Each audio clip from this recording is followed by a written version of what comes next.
Derry Matthews had a few comments to you. He basically said that I'm not from this country and I should do everyone a favour and F off back.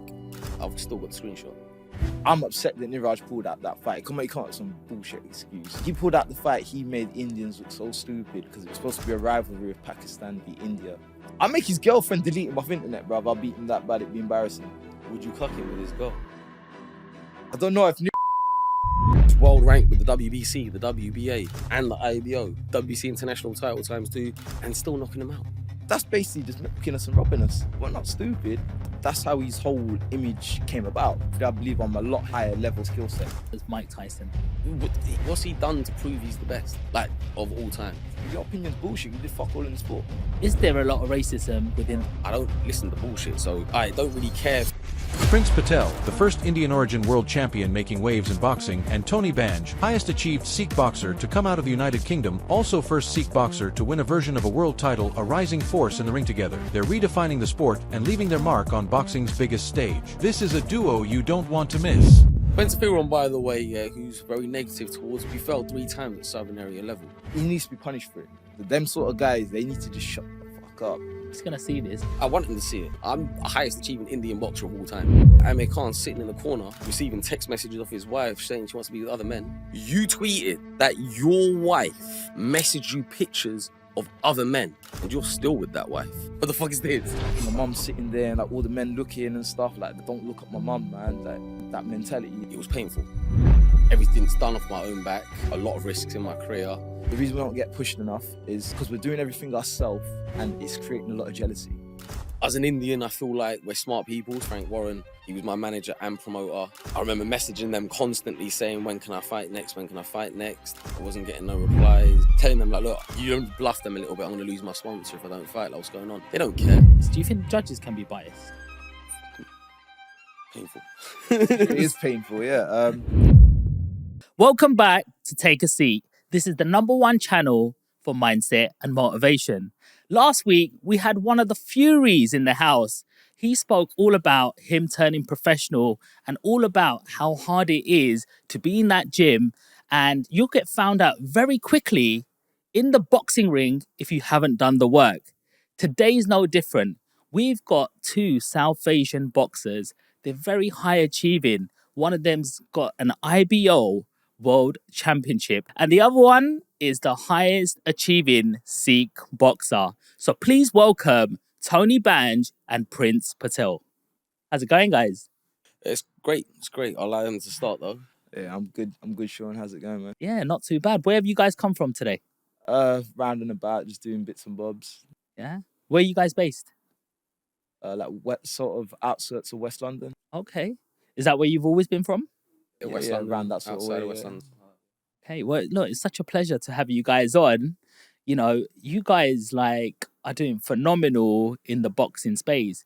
However, I do have to say, I feel that you guys haven't been pushed as much as other boxers. What do you think? Tony? Well, yeah, that's true. We should have been pushed more. We haven't really been given great opportunities, and the opportunities we have been given are terrible. So it's not worth our while. So we decided to do our own thing and working out better for us. Yeah, I can see all of that. Look, I want to start with you as well, Prince. You've got quite an impressive record. So for those at home, you've got over 30 wins. Well over, yeah. 35 wins, 1 loss, 30 KOs, over 20 titles.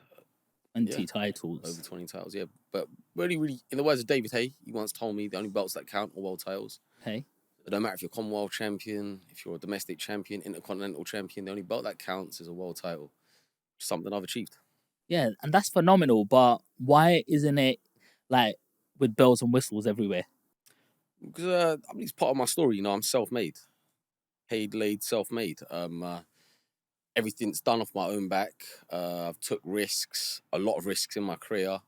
I wasn't maybe, let's say, getting the opportunities in the UK on certain platforms and stuff. So I took, as an Indian, I feel like we're smart people. So I engaged my brain, start thinking about avenues on how to get to the top. And I was given opportunities, thankfully, to go around Europe to start with. Was fighting around Europe, winning, of course, and then went around the Middle East, went into Africa as well, picked up everything. Is there a favourite place you like to fight? Quite like Germany, quite like white girls, blonde hair, and I like to sow my royal oats.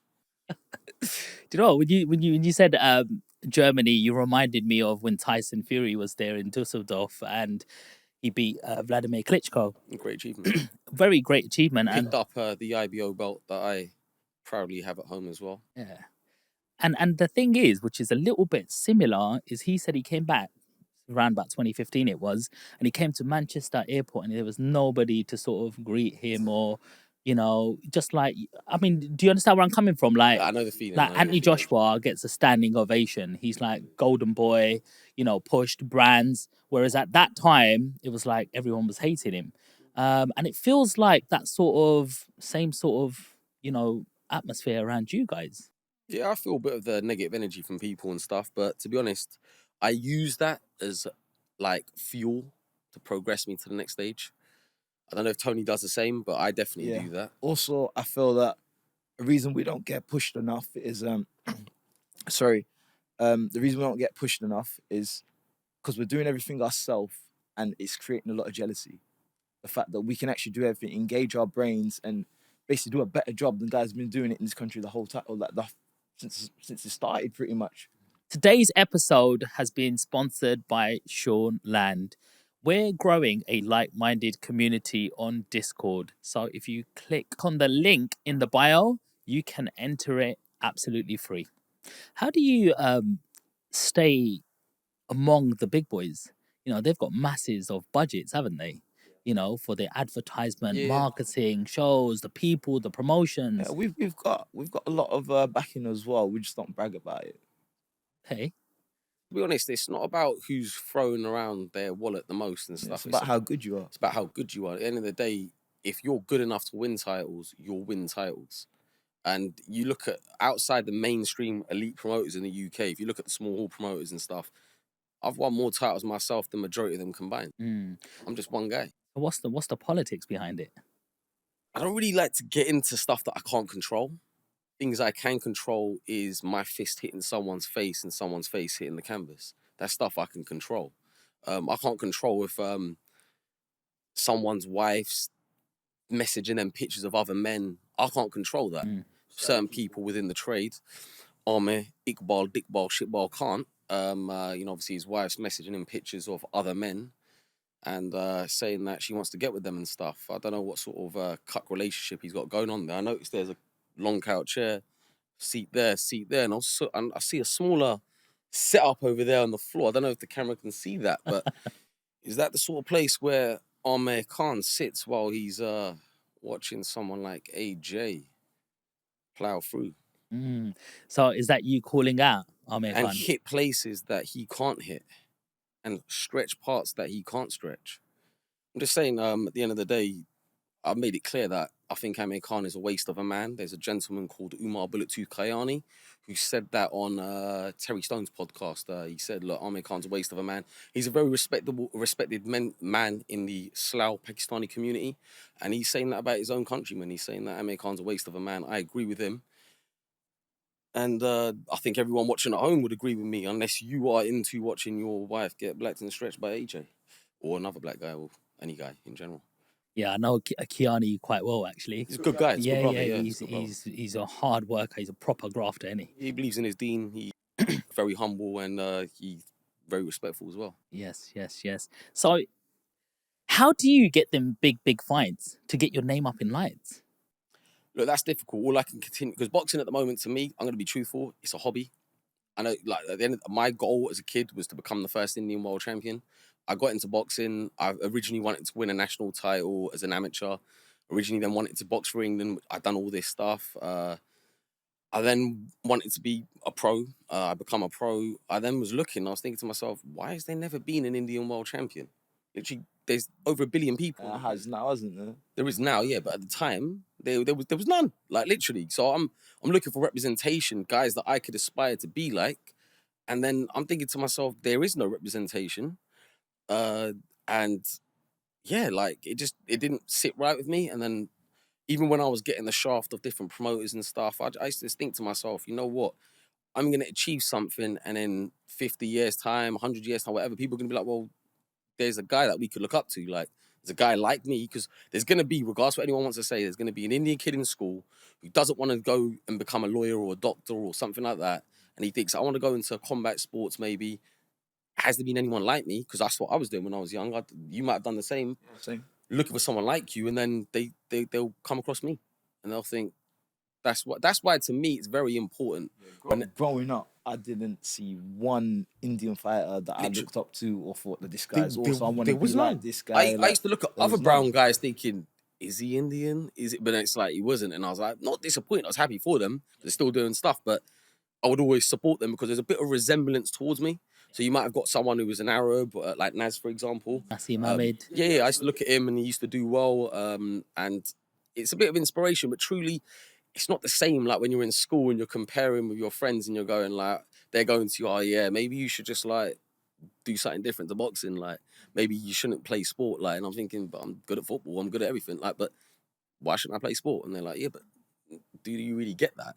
Like, there's a film, Bend It Like Beckham, and the mum said that is actually a Sikh Punjabi sort of film, really British based. But they were saying there's not people like us playing football, like, let's be real, or doing sport. So, which is true. If you look at the last 20 years, and I'd actually say this, and it's no shame in me, it's no me acting big-headed by saying this, I'm the highest achieving Indian boxer of all time. But I would actually fair to say the highest achieving British Indian sportsman. I can't think of any Indian sportsman. Monty Panesar played for England in cricket, but I don't know what titles he won, but there ain't been an Indian that's British on this planet that's achieved higher than me. What's been your motivation? If you didn't have that, it was all legacy for me. It was just like, originally it was just like, I don't really care if like I'm not making the million sort of pounds. It was just legacy. It was like, when I die, what are people going to remember? How much money I had, my bench press, my squat. What they're going to remember what you won, what you achieved on the battlefield. And on the battlefield, my record speaks for itself. And that's true. When you talk about, if you talk about empires, let's say India's had like the Sikh Empire and all this sort of stuff, look at the amount of wars that you guys had won. And the numbers where you come with like 40 people against crazy amounts and you still manage to win and stuff. So that's the stuff people remember. They will remember that I went and won a world title with my friend two of my friends doing my corner. Do you know what I'm saying? Like, risking it all on the line in a world title fight against an unbeaten fighter who's 18-0, who was world ranked with the WBC, the WBA, and the IBO. He had 2 WBC titles. Yeah, WBC international title ×2, and still knocking them out. Like, that's what they'll remember. They might also remember Amir Khan sitting in the corner and receiving text messages off his wife saying she wants to be with other men. Which, this isn't me, by the way, just in case anyone tries saying I'm bullying him. This isn't me saying this happening, like, you know, when kids in school go, oh yeah, I fucked your girl, all that bullshit. This is literally, he tweeted this stuff. This isn't me saying his girl, like, I done this to his girls, this guy done this. You tweeted that your wife messaged you pictures of other men, and you're still with that wife. Like, I don't know, like, Sean, you look like a very respectable man, but picture yourself in that position. I would never be in that position. But a question for you is, while we're on that topic, could you forgive somebody if they cheated on you? Oh, hell no, bro. They'll get the boot, they'll get drop kicked out the house, man. Nah, in anything, any forms of life. Have you ever been in love? If a friend cheated on me, but if she's gone off with another fella, there's not enough love to take her back, bruv. She's got to go. But have you, like, you know, that first love, that girl you do I don't anything know, for? Sean. That seems a bit simpy to be taking girls back that have been messing around, man. Like, I'm not a victim. Like, yeah. I might do stuff, say stuff to cause a reaction sometimes, but I'm not taking no girl back if she gets with some other guy. If that happens, that's a blessing from the big G upstairs to say that you were too good for this person. Is it okay for a man to cheat? Indian you're men gonna don't get cheat. stitched up, sure. Yeah. Indian men don't cheat. Indian men don't cheat. Yeah. Do you think men and women are built different, though? you trying to say You're like trying to set us it's up here, Sean. Are you What's saying going it's on, man? okay for Ahmed to be on Skype, which has happened, using his tears as lube to knock one out whilst his girl's getting blacked? Is okay. I'm not saying anything. I was just asking just a I'm totally separate saying question you- to you- that. you know what our and just culture's saying like, that Sean. because, like, you know, men, like women are more emotional. Men like think quite, you know, simply. You know, I don't know, man. Are you You speaking from hear a lot. experience? Have you cheated on your wife or anything like that, or girlfriend? No. You haven't. I really No, hope wait, he hasn't. Have as well. you and not been caught? This is your podcast, not mine. I want to know your opinions. The masses want to know about Sean Land. They want to know about you. Like, are you? Yeah. Are you a I promiscuous guy? also jump on podcasts, you know. Yeah, I talk about the real estate stuff.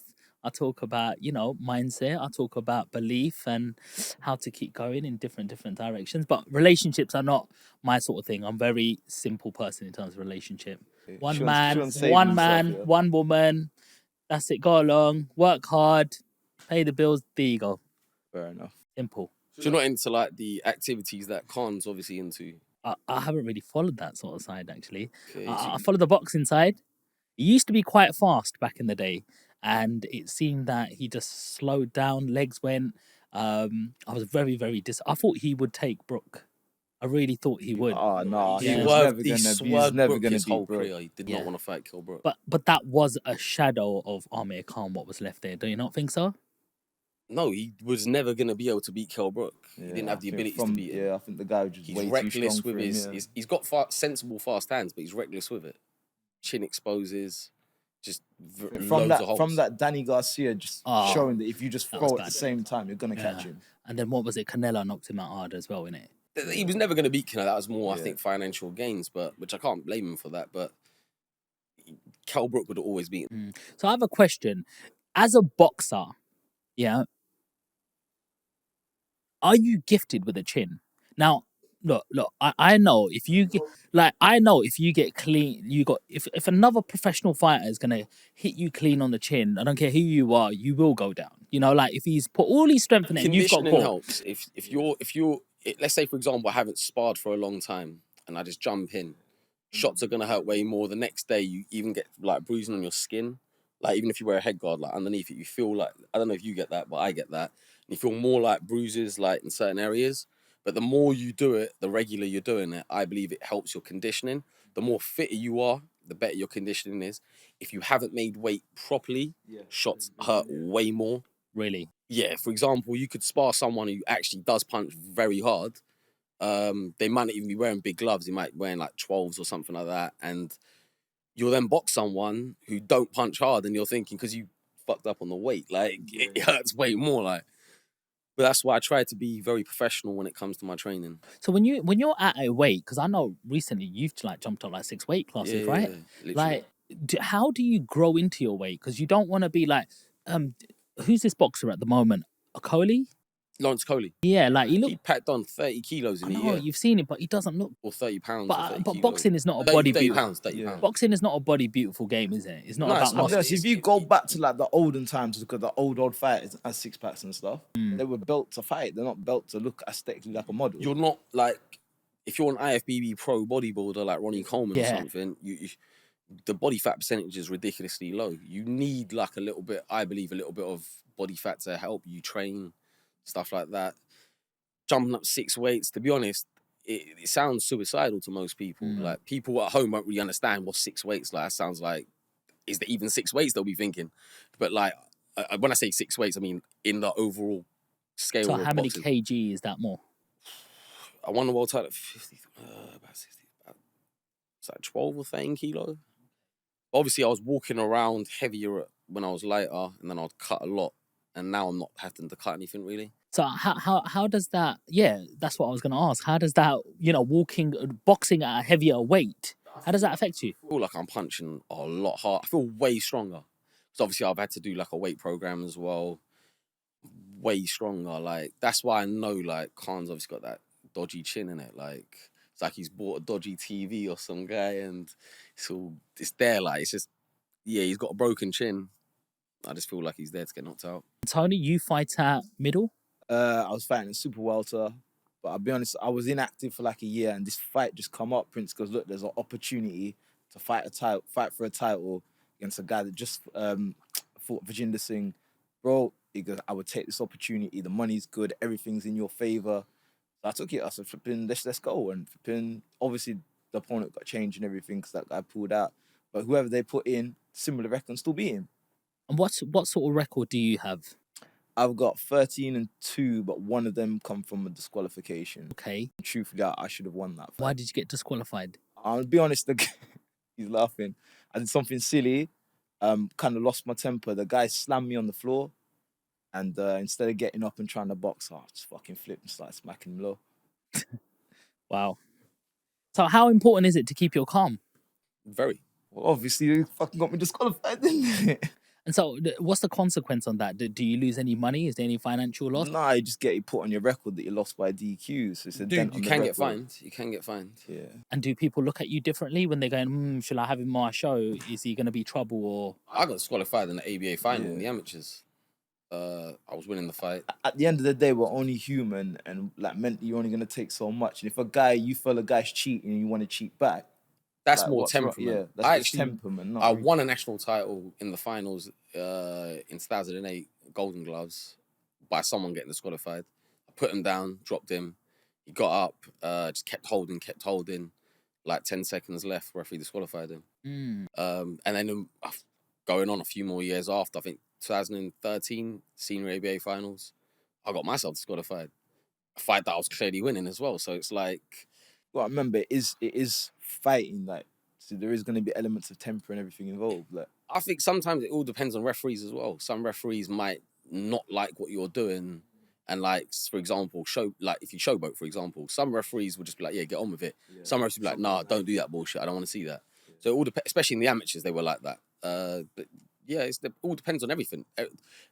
I believe crowd control can actually play impacts in pro fights, especially with the judging and all that sorts of stuff. Like loads of things. But what about the judging sort of side of things? Do you think judges can be biased? Maybe. What did you normally they're biased towards their home fighters. So like the fighter fighting on the home corner, like from the countrymen, they're more patriotic towards their own countrymen. What did you think of Tyson Fury versus Usyk? I thought Usyk won. I thought Usyk With won. that same score? Yeah, roughly, yeah. He done more than enough to win the fight. Remember, people need to understand it's in boxing when you have like close rounds. A close round could go either way. So just because there were loads of close rounds don't necessarily mean that my opinion is going to be the same as yours, because it could be different. Like you might be scoring, I like guys who are making guys miss and looking skillful. Some people might be like, I want the aggressor who's coming forward. So it all depends what's the person's opinion, if that makes sense. And if you looked at the judges' scorecards, there were different rounds given to different people at different things. So like round 6 might have gone to Usyk, but another judge might have had it for Fury. But it's all competitive. How do you deal with the loss? Painful. It is painful, yeah. Bruv, you just gotta get on with it, man. Life goes on. The goal stays the same. Yeah. Listen, we talk about mental health. Yeah. Men don't talk enough about that. They don't. You know, you work hard in that gym, you put everything into your diet, your training, your S&C, strength conditioning, all the lot. Being a fighter, you have to have that in every aspect. You have to have it in your business mind. You have to have it in your love life. You got everything in life, the fighting mentality you got to have to keep going. It's different for different people, though. Some people may not agree with what I'm going to say here. Daniel Dubois, when he boxed Joe Joyce and he took a knee and he said he couldn't see through his eye or some rubbish, he quit.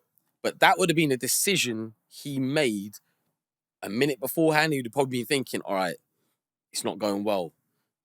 I'm going to take a knee. But then he knows he's going to get another opportunity, another 6-figure payday to fight someone in a building fight, and a fight that he's definitely, they're going to plan for him to win. When I say plan for him to win, they're going to find someone he's going to be, but he's still getting 6 figures plus, just to fight someone like that. So he's thinking to himself, I don't really need to be here right now. Let me just sit this out and I could do it again. When he fought Usyk, or Usyk, however you pronounce it, same thing happened. Get tipped with a jab. That's the benefit of having a big promotion behind he you. sits down, he takes the knee, I can live to fight another day. Now, someone like myself who has no promotional backing, we're screwed. It's life or death in there. Yeah. Yeah, we don't have the opportunity. A loss you're back to like Square one. You're Yeah. back to square one. You're now going back up that ladder. So I've just dropped. You drop down the ladder, you go back up. No promoters out here investing into me, going, we need you to do this and do that. He knows he's gonna get opportunity after opportunity. Don't matter. I don't need to get deep and bite on my gum shield and have to like lay it all on the line. There were different fighters that have different places in life, different scenarios. Like you might have someone, for example, who lives in a third world country, who's got nothing to go back to. He needs to win. He's gonna bite down on that gum shield. He's gonna fight harder. Whereas you got someone who's waking up with silk pajamas and having steak and lobster for breakfast. They're happy. They're in a content. very lucky position in life where they're gonna get gifted everything. Exactly. Other people aren't. So what is your opinion when you're in a fight? Should you take a knee or should you go down in your shield? I can't speak for every fighter Yeah. because some people will go, because there are different people who've said different things like, I couldn't see through my eye, I don't owe you guys to like continue fighting, blah, blah, blah. That's me, I'm giving best or whatever. Some people will look like it like it's the end of the world. Some people, personally, when I was trying to win a world title, I would rather have not been able to see again and win the world title to be able to tell myself I was a world champion, if that makes sense. Well, it doesn't. It does to me, 100%. But then you could say it's like a different thing where certain things have happened in the past where people have tried to force people to convert religions or they're going to kill them, and they like outright, I'm not converting. So look, here's a scenario. I see Ronnie Coleman, yeah? He doesn't. He doesn't look good at the moment. Hip operations. Yeah, he's crawling on the Jay floor. Cutler looks great though, but Yes. if you look and Phil Heath and all these guys look amazing, but you look at Ronnie, he's on the floor. That's like a 7-time or 8-time Mr. Olympia. Yeah, but what good is that Legacy. now? But what good is that now though? But Legacy. he's like 50. Yeah, and when normal, I think people live it to comes down 70, to- 80, has got no quality of life. They say boxing's about how bad do you want it. Those are the extremes that people are willing to go through to get it. You're willing to die. Ronnie Coleman was I think it was 8 times he won it, yeah? So what, that's like the same as Lee Haney, I think it was. Ronnie Coleman's Mr. Olympus, he's the best physique in the whole world. So we're talking aesthetics here. There were a lot of guys aspiring to even obtain an okayish physique. But is that worth it? Just looking up at your mantelpiece and you see a trophy there, but you can't do what your How friends are many doing. people did he inspire to go into bodybuilding? How many people look up to? How many kids? I know. I've got I a wanna be perfect like that. example Yes. of this. Yeah. Have you ever seen the film Troy? Yeah. Brad Pitt. When Troy. Brad Pitt. Yeah. Achilles, basically. When he comes out and he goes, he makes the decision. The woman goes, if you stay here, you have a great life. His mum said that to him. If you go to the war, you'll die, but your name's gonna live forever. Live forever. That is the mentality that some guys And when have. the I'd little rather kid- die and my name live forever. Exactly. And when the little kid, when he was with 2 girls, and he goes up to him, he's like, "They're waiting for you." He goes, "Come back Trust to you me to in remember the that part, come like. back to me in the afternoon." He goes, "It already is the afternoon." He come back to me in the morning. He goes, "It's the afternoon." He goes, "Okay." He goes, "But the guy you're gonna fight now, he's so big. He's so this. He's so that. I wouldn't fight him." And he goes, "And that's why no one will remember your name." It's the exact same thing. In 60, 100 years' time, 100 years' time, all 3 of us should be passed. Who's going to remember who? Yeah, that guy. Who's gonna be Achilles' with him? legacy still lives on now. Exactly. How much does your culture play a part in your mindset? Massively. Yeah. See, I grew up to be. I'm growing up a Sikh from Sikh family, so we've always had the mentality that we come from. We are a warrior race. So to go in and fight, like I'm representing a whole race of warriors. I've got to go out and perform. I've got to show that we have a fighting spirit of a warrior. So that's sort of that's a big part of my life. Is this something you talk about with your family, Tony? Of course, you course. know, like your granddad, dad. My father, my grandfather said, when you go out there, you're representing us. So you need to go out there and give it everything you got. If you're not willing to go out there and give it everything you got, don't do it. And I say that there's a lot of fighters that like they want to represent the culture and everything like that. If you're not going out there to perform, shine, and represent us like the warriors we are, don't go out and represent us because we don't want that. We don't want that image. Is that extra pressure? Yeah, absolutely. It's what we was born to be. He was in the changing room, and I'm thinking, this guy's getting scared. He sees like we're in Africa, there's loads of black guys running around. Some people tried storming our changing room. You freaked me out when you was talking about some of the stuff you was talking about. I was telling him, look, at the end of the day, you come from a good community.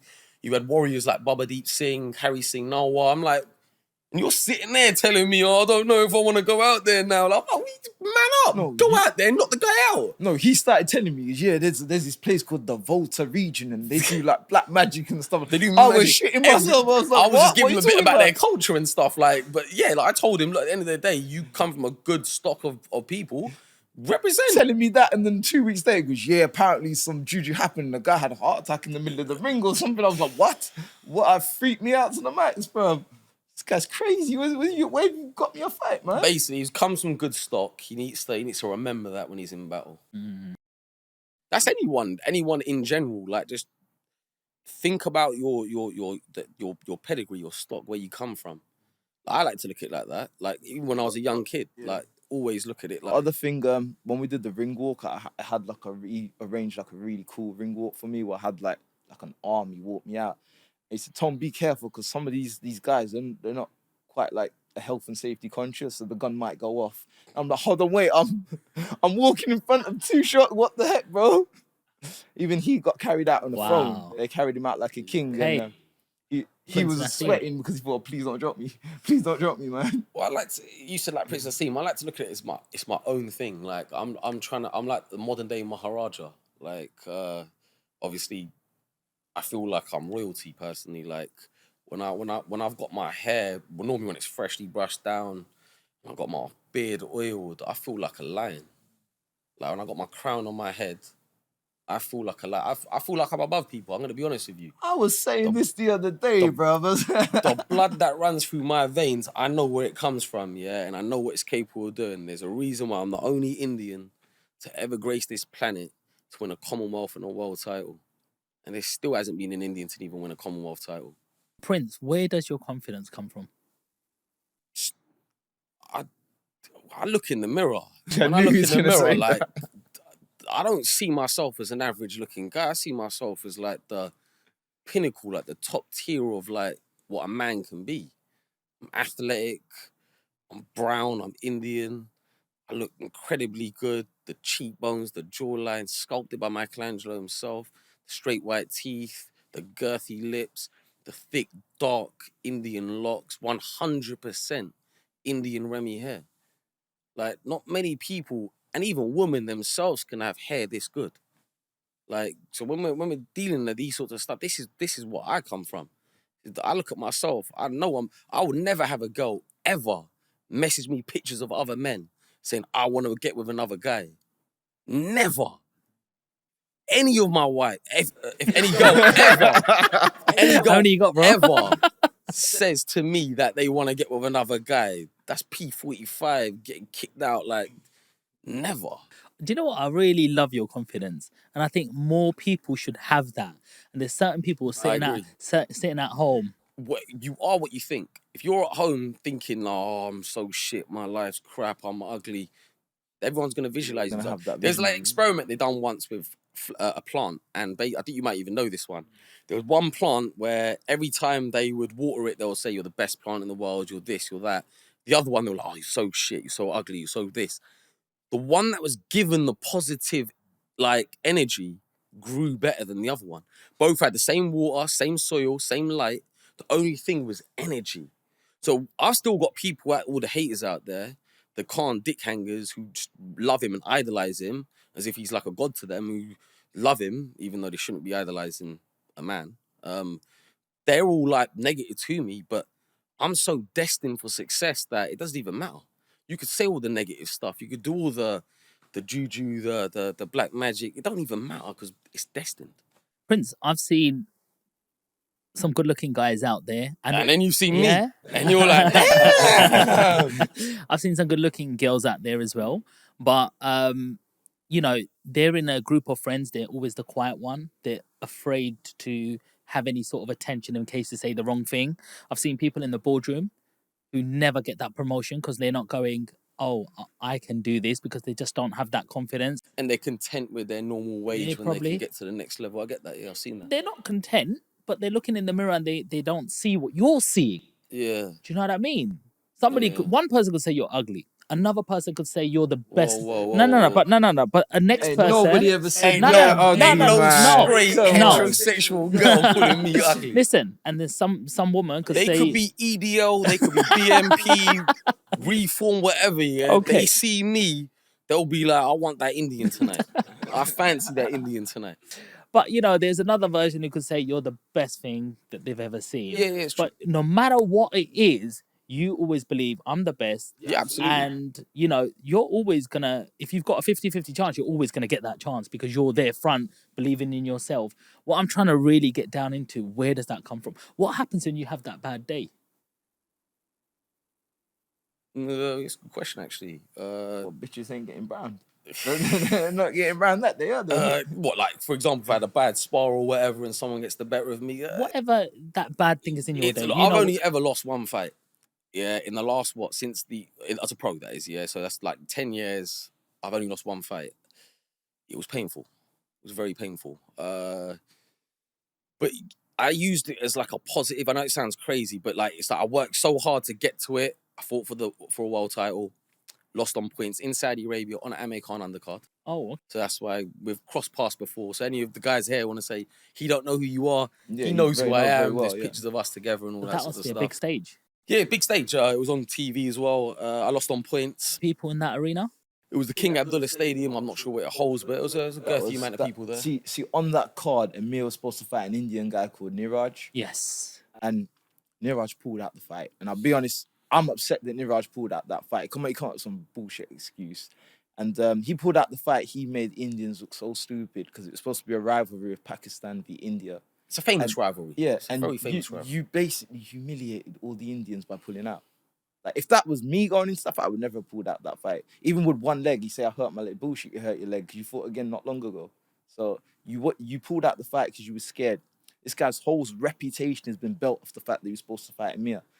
This guy's is a fraud of a boxer, man. Like, truthfully, I want to fight this guy. I've been after the fight. I've been calling him out on socials. He's got like his little group of Indian guys saying, "You know bloody good, Neeraj beat you in one round."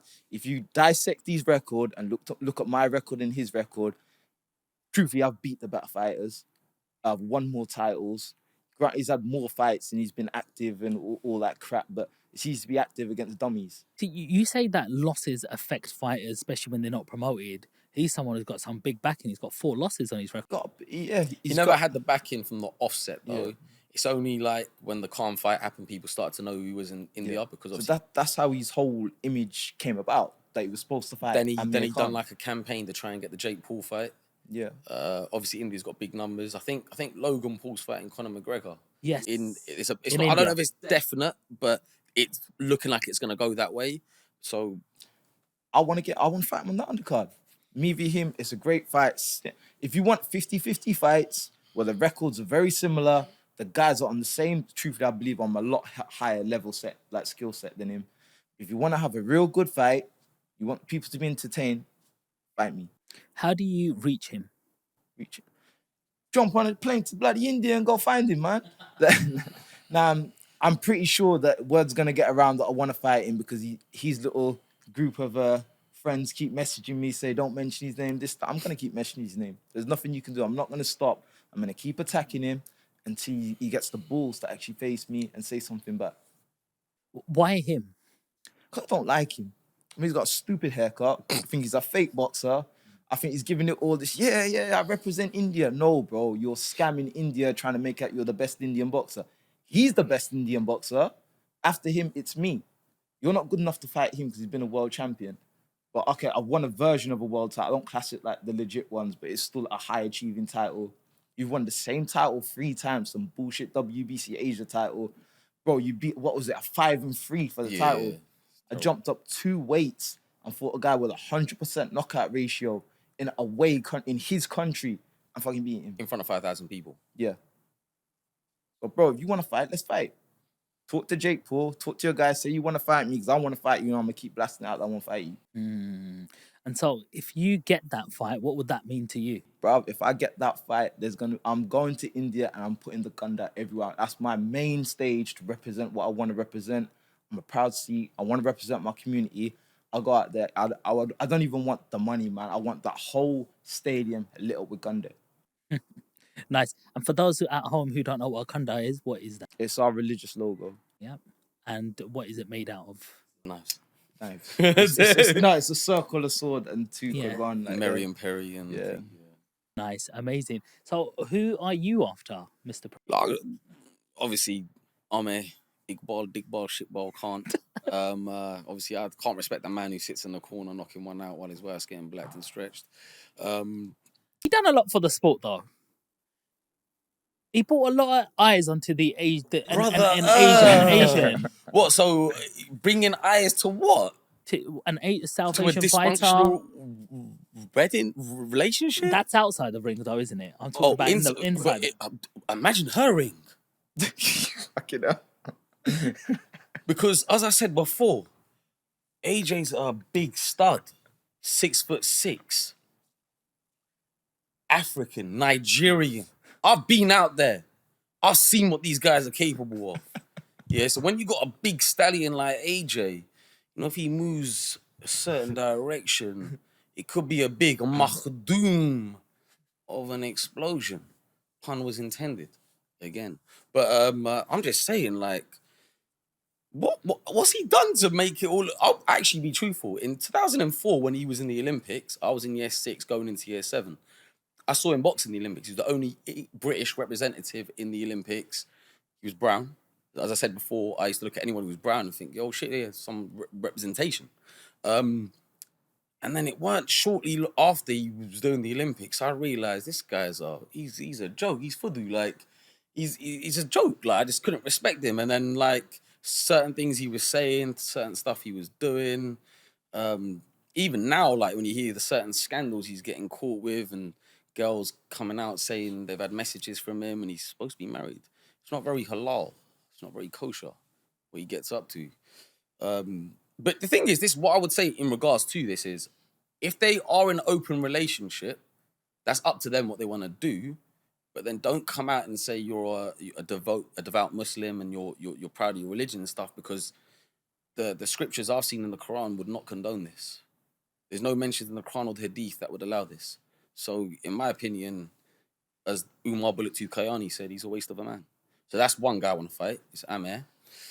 Another guy I would like to fight is, I think I've said it before, is Conor Benn. Obviously, he's going to look at me like, you're not Eubank, because that's a huge fight. You're not Mario Barrios with a world title, WBC world title. That's who he's fighting next. But I feel like, look, he owes it to his fans, the supporters of boxing, the people who watch boxing, his own fans, his own supporters, and most importantly, he owes it to every boxer who risks their life going into the ring. Boxing has the most deaths than any other sport. Has more than MMA, because it's constant hits to the head and stuff like that. So there are fighters out there risking their lives. And this guy had something in his system that could have helped his performances. It's not like you're on IFBB Pro Ronnie Coleman, Jay Cutler, battling it out, and yeah, someone might have like took something to enhance their physique, because they're not inflicting pain on one another. So when you got like not one but 2 failed drug tests, you have to be accountable for that, in my opinion. And I would like to be the judge, the jury, and the executioner. And I'm calling for capital punishment. And there's no one better out there to put him in the ring with than me, a proven puncher. And we know his family got like their boogeyman, their kryptonite is Indians. His dad got knocked out in the cobbles by an Indian man. He said it himself. His brother got beaten up and knocked out by an Indian guy in Dubai. That's 0-2 against Indians. Throw me in there, it's 0-3. That's their kryptonite. Just the Indian genetics. Can you fail a drug test, but you didn't take drugs? How the bloody hell do you make it make sense? Make it make sense. Make it make sense. I don't know. Look, he's been apparently exonerated. So all I'm saying is, I'm not calling him a cheat. I'm just saying you need to explain to your own supporters why it was in your system. Obviously, he doesn't have to, because he's exonerated somehow. But he should really explain that, right? Like, imagine, like, Ahmed was caught like with like a girl red-handed, and there's incriminating evidence against him. He's gonna have to explain why. It's like when Ahmed tweeted his wife sending pictures of other men to think. Like, so you blatantly outed that your girl gets by other guys, and you just sit there and you're admitting it. Like, so I'm just saying, like with Conor Benn, he deserves it to tell the boxing people why it was in his system. Do you remember when Canelo said he ate some meat? Beef, yeah, but that was a little bit more justifiable because apparently in Mexico they do It was going use a lot around, of apparently, clenbuterol inside the stuff, like so in their meats to make the meat more lean. I personally like fat in my meat because it adds more flavor. You get a steak, I look for the bits that have quite a bit of fat in there, the flavor and the gains. Yeah, so that's I like that, but obviously he wanted more lean, more better protein probably. I eat for taste. Boxing's a hobby to me. But yeah, like so Conor Benn's another one. Saying I like that, to you know what's mad, yeah? Is that we box as a hobby now, we're still doing better than most pros that take it full I've time. achieved more than 99.9% of boxers of all time. So when you say you box as a hobby, It's a hobby to me how now. much time do you dedicate to? I dedicate a lot to the hobby, Yeah. but it's a hobby to me. Now, I don't take it. What does as that serious. mean? Well, it's like a people watch EastEnders every day or 4 times or 5 times a week. They're not like dedicating like their life to EastEnders. They're just watching it. You know what I mean? I just do it to pass time. So it's like before it was like we was training because we wanted something out of it so desperate, so bad. But now that we sort of got what we wanted out of it, it's like we do it purely because we enjoy doing it. So what is that? Every day you go for an hour? Yeah, something like that. Yeah, probably twice a day still like to train. When you're in camp, how Camp, seriously do you have see, to take this it is then? the thing. Unless it's a really serious fight, I'm not going into like a militant training camp. Like that's just ridiculous. Like, see all these guys, we live in the gym, we train, we kill ourselves in the gym, and you still go out and perform shit. Like, come on, man. Like us are training, like, and I had like trainers say this, that he goes to work, comes back and outperforms the guys in the gym constantly. It's just if you're gifted and good at it, that's all it comes down to. You can train hard, it's gonna help. But if you're gifted at it, you're gifted at it. And what about the diet? Yeah, it depends, innit? Depends what weight you're fighting. If you've got to get down to like a really low weight for the fight, then obviously you're gonna have to diet hard. If you're not fighting at that weight, then obviously you fight at the weight that the fight's made out of. Do you go from processed foods to lean meats, certain carbohydrates, fats? Do you measure any of these things? It depends. If you're gonna do like a really serious fight where there's a lot of money involved and you can like get the nutritionists and all this stuff involved for that, then you would do what they tell you to do because they have the science for it. If you're not, it's just making a bit of cash on this fight, guy's not that good, I should get rid of him. You just go out there and blitz him, get rid of him. Can you share how much money like people make on How much money does Sean Land property Yeah, make? how much money does Sean Land? I could say it is not a problem. Yeah. You want to start sponsoring? Help a Indian brother out. We get enough to be happy with what we're getting. But for somebody who's young right now and thinking, I want to start I'll boxing. be honest, if you fight with like on the British circuit, the guys are very, very good businessmen in Britain, so you ain't gonna get truthfully what the fight's worth. But if you deal with people like us and certain people we know, you get paid well. So you guys have your own promotion company? Yeah, that's right. Yeah. Okay, so how did that come about? Well, we just had enough of dealing with the guys that we was dealing with in the UK. We had a lot of people trying to finesse us. That's the truth. A lot of promoters were finessing us because we was working out. You offered us XYZ, and another fighter got XYZ because we speak to the other fighters and see what they get. They showed us the paycheck. It's like the fight you're offering us is bigger than that fight. Why is the purse and nothing like that? And when we worked out what they did the deal, gave us a percentage of what the deal was worth. I'm trying to pocket the rest. So imagine the fight was worth 100,000. You've offered us 20,000, and you're pocketing 80,000. And when you're doing stuff like that, that just puts us off completely. Like that's basically just milking us and robbing us. We're not stupid. Like we will do our research. I've got a question for you, Sean. You into boxing? You like boxing? Yes. Okay, so when we think of the elite promoters, you think of Eddie Hearn, Frank Warren. who else are you thinking? The Westman brothers, Shalom. Ben Shalom, that's Yeah. a boxer, yeah. What about Channel 5? That's Southland. So let me say something about these top promoters offered me XYZ, yeah? What they offered me XYZ was like a joke. I wouldn't even entertain that. He got me a fight and got me triple what they offered. It goes to show. So we mentioned 3 people, and I'm going to say Wasserman as well, which is on Channel 5. 4 promoters, yeah? That's all TV promoters there. TNT, The Zone, Sky Sports, Channel 5. Every other promoter ain't got TV. Or they might have some small shows on The Zone, because The Zone do quite a bit with some smaller promoters. Apart from them 4 promoters, there ain't a promoter in the UK that's achieved more than I've done on my own, on one guy. On one guy. You're dedicating your whole life to this. You've got all these guys signed to you, but why have I alone done more than you guys? How have you been able to network?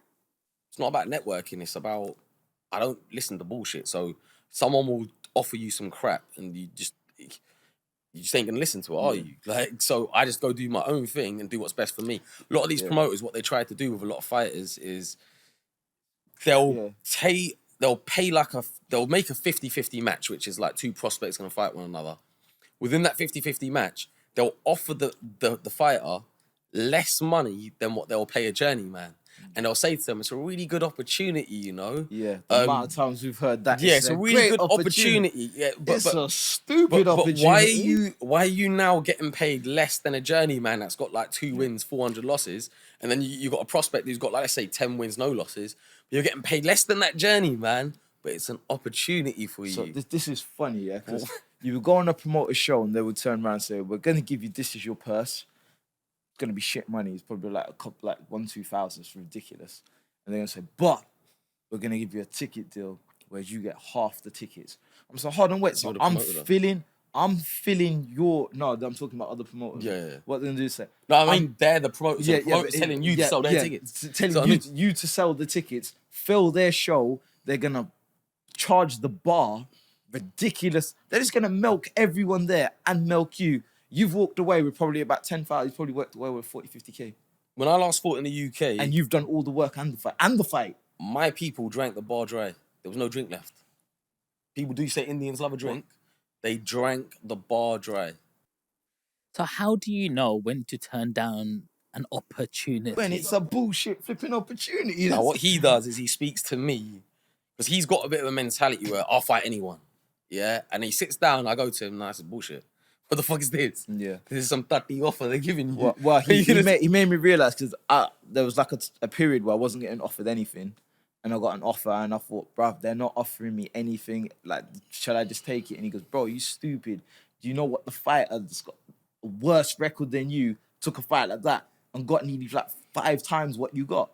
And I was like, that's flipping, like, why ain't I getting that deal?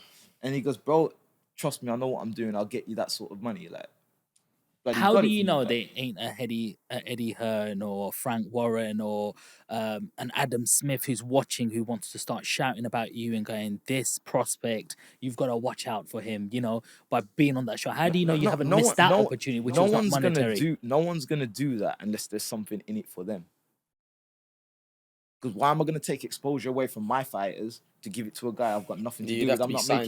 I'm not making any money out of him. Why am I going to rave on about him? So, what about them trying to get hold of you and call you and say, I've just seen you fight on a fight? I've been available for 10 years. Yeah. But when it hits March, I've been pro for 10 years. This is another thing. You're saying about all these guys to do something for us, but what they've done for their fighters, we've overdone it anyway.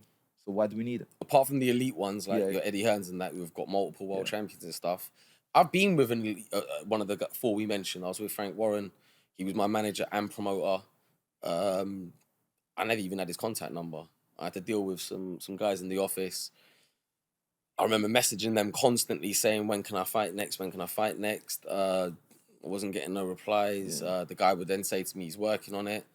I had sponsors and stuff. Sponsors are paying me a monthly wage at the time. I then telling them, like, look, my sponsors are like, it's been like 9 months and you ain't even thought what's going on. Like, telling them, like, look, you don't bluff them a little bit. I'm going to lose my sponsor if I don't fight. Like, what's going on? They don't care. He didn't care. He didn't care when I was That's one of the next. reasons I like being managed by him, because he understands what I'm going through as a fighter, like, and he understands what they done a show. do. They done a show in India in 2016. They had Virginder Singh on it. They had Virginia signed to them at that point as well. Done it in Delhi, I think it was. They had a guy from the UK called Sanjeev Singh Shahota. Yeah. Don't even box no more. All that investment they put into this guy. I debuted on the same day. I remember. Yeah. I even asked them why I weren't even on this card. They had Virginia, Sanjeev, and him. We in actually the copper were supposed box. to debut on the same card. They had on the same show basically, all three of them. I think at that point I was already like 3-0. I think I was 3-0 at that point. 2016 your fight was well. Yeah. So I said to them, why not like on this show, like you got 3 Indians, I'm gonna bring some more supportive Indians. Let's make it look like a Desi sort of like thing. And I got done dirty on that. I wasn't even on the card. Yeah, I got done dirty. Basically what they tried to do, they wanted to pump a lot of attention into Virginia and Sanjeev. They'd signed them. I was with another manager, but like really well-known manager, and he got me on the cut. I was with Naz at the time, but we don't want to speak too much about that. What we want to talk about is they put me on the card. They made me say, shit, I thought about need 20 grand's worth of tickets, man. Like, flooded the place with Indians. And they tried to get me beat on my debut. It's my debut, man. Everybody gets to walk around on their debut or an easy introduction into the pro ranks. I got a life and death fight on my debut. They tried to make me look stupid, tried to steal my audience, get me beat. Why? Like, why do that to me? Like, and then it's like, because they already had the fighters signed, they thought, instead of signing another one, we'll just take his audience and give it to our fighters. But the shame's on them now because this one's excelled over both them fighters. I was signed to them though. That's the worst thing about it. I was signed. I just ain't getting the opportunities. And it's crazy. Like, so when they done that 2016 one, it was the same year, was it? I believe they didn't give you the opportunities because they want to try force you into certain fights. Yeah. Because so like, imagine if he's not getting the back's opportunity, against the wall, he's gonna have to take that no fight. opportunities, and they're offering you some random thing that you shouldn't be taking at that stage in your career. Yeah. Stupid. Like, so that same year, 2016, was when they went to India, weren't it? Yeah. So they went to India, Delhi. What was the stadium called that they went to? I don't know, man, but it was a massive. It was a big show, but it didn't sell out as much as they should have done. But I said to them, like, look, I was in the lower weights back then. I was like, look, you got countries like Philippines, Thailand nearby, cheap flights over. You got East Africa not far from there because just go over the Indian Ocean. They just literally had no interest in putting me on the card. They didn't want to put me out there. And as I said, like, Sanjeev was pushed. The fact is, a lot of my following would have just flew over to come just to support. I've got no issues with Sanjeev as well, but he don't even box no more. So while I'm sitting on the shelf with my cock in my hand, like Amir Khan in the corner, this geezer's fighting in my country with my parents, and I'm a Patel. Like, everyone knows that's Indian. Like, I'm just sitting there doing nothing. Yeah. With my loon in my hand, doing nothing. So bare opportunities like that I got skanked out of, you know. I'm still hurt by that. Like, I know it's like I don't like to dwell on negative shit, but like, I'm hurt by that because like, why sign me and then just keep even he was fighting on that SBL one with when Amir was fighting Billy Dib.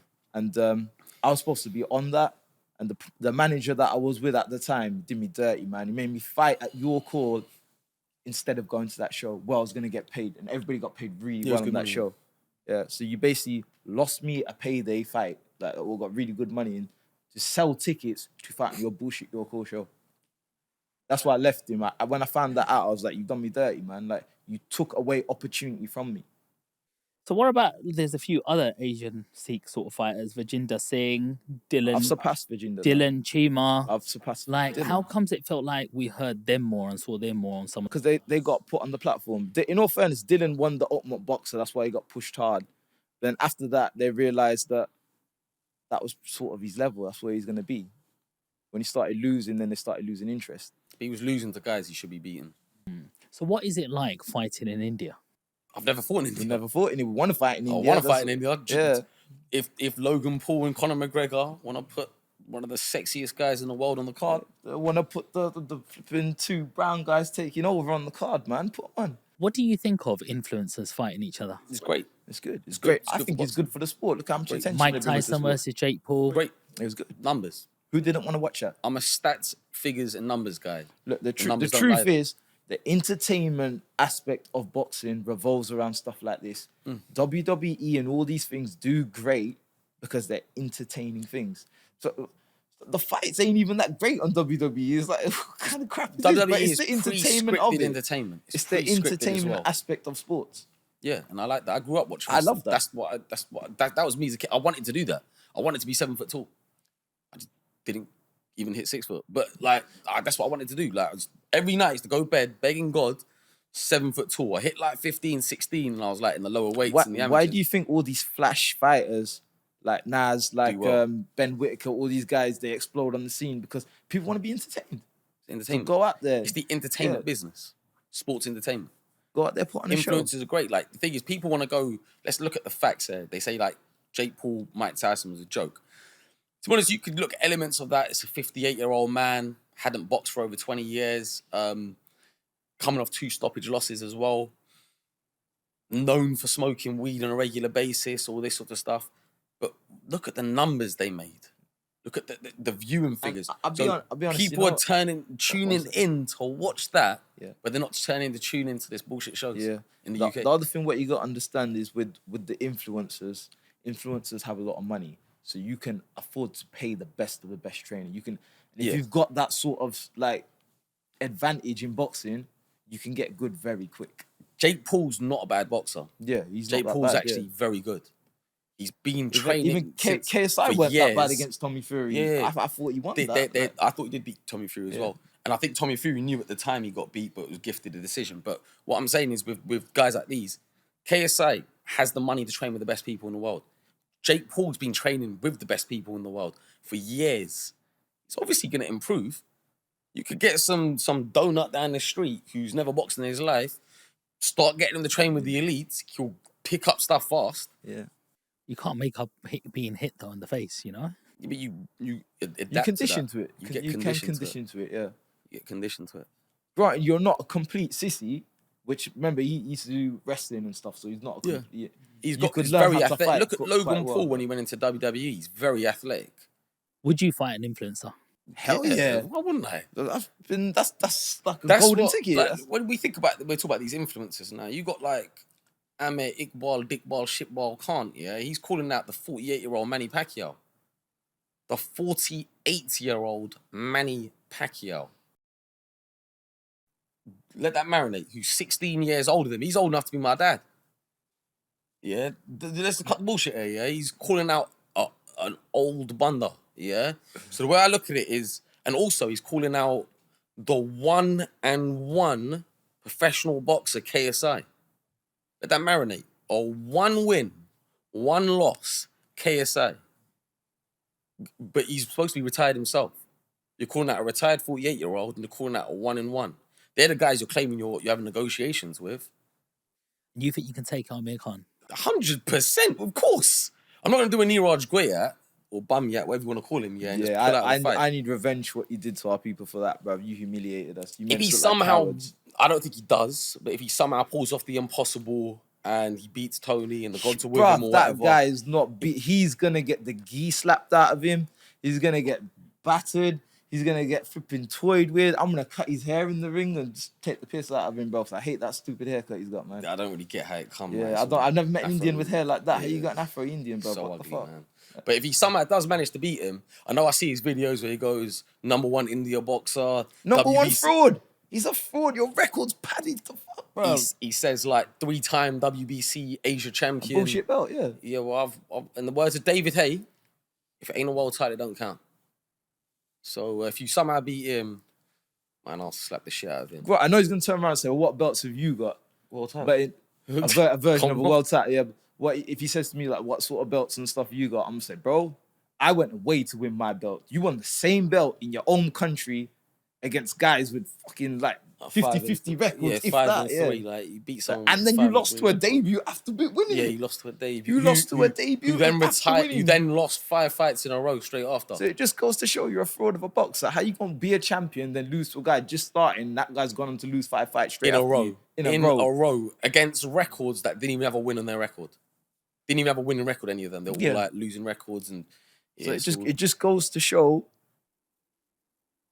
how bullshit boxing can be sometimes, bro. Like this guy's calling himself the best. Everyone's getting behind him. They don't really know what they're looking at. It's just because he's getting pushed. I'm not going to mention Neeraj because there will be some serious amounts of dirty running around his legs because I'm a real Indian share, yeah. Whereas Tony can fight him on I'll say kind of Neeraj is football, bro. completely. Neeraj is football. If Neeraj gets in the ring with me, Neeraj gets decapitated, destroyed. I'll make his girlfriend delete him off internet, bro. I'll beat him that bad, it'd be embarrassing. Guy's not got a chance against me, bro. I'm a share that sing, bro. I'm a bunda from Ludhiana. What? Would you cuck him with his girl? I don't know. If Neeraj has been there, there's gonna be a lot of onion and ghee all over her, man. I don't know, bro. That's a bit nasty.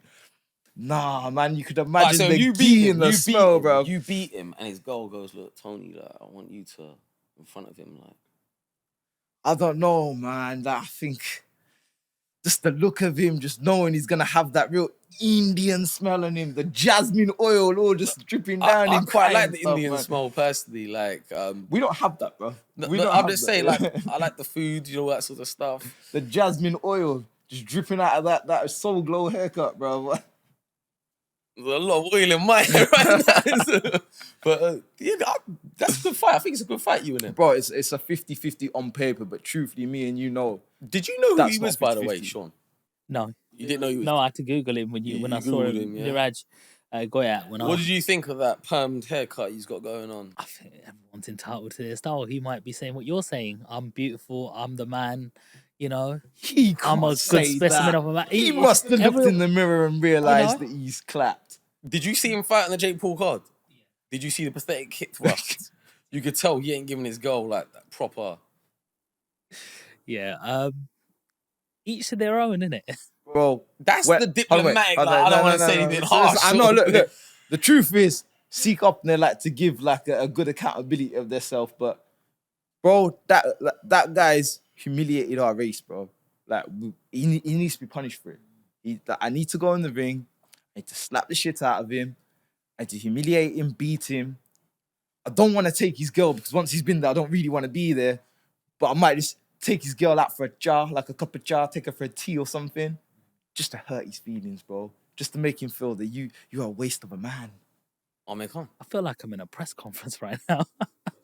How important is a press conference? It's media, innit? I feel personally, I know people are going to say, oh, no one knows who you are. I feel personally like I've built like a decent name, reputation for myself as someone who's had zero backing. Someone who's always sorts of like